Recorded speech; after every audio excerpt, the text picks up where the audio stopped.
There was never any time where they said you have to use this character. The best version of this would be if they said, hey, just so you know, this character is up for grabs. You can do that.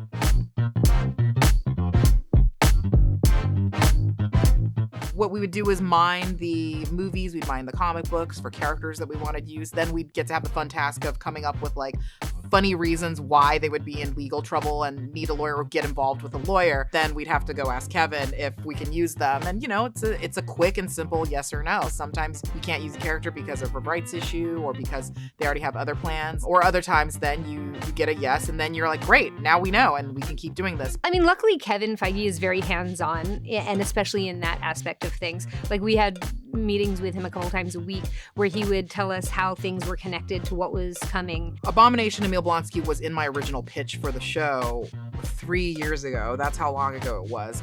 And because he was such a big part of the pitch and such a big part of the show, then Kevin decided to seed him in Shang-Chi just so that people can be reminded of who this character is and to know that they need to kind of pay attention and kind of remember and go back and rewatch if they really were curious.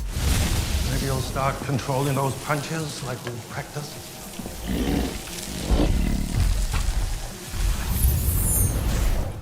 Love that guy. Were you asking, like, why were you human now? And when did you figure out when Bruce constructed that device?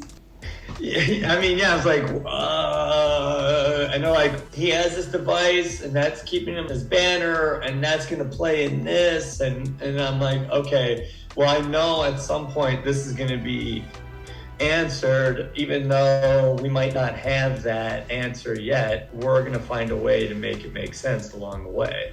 You know, the most important thing for me was what happens in the 2 years from the point where Banner or Hulk betrays the Avengers, you know, just basically leaves Banner, and then the Smart Hulk. Like, what happened in those 2 years? That's what I'm really interested in knowing about and exploring. Do we get any more bits of that in She-Hulk?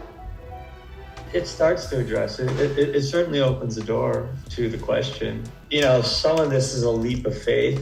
The biggest thing is just being open and being facile, being able to like move quickly and easily between different styles and different notions and even almost different characters.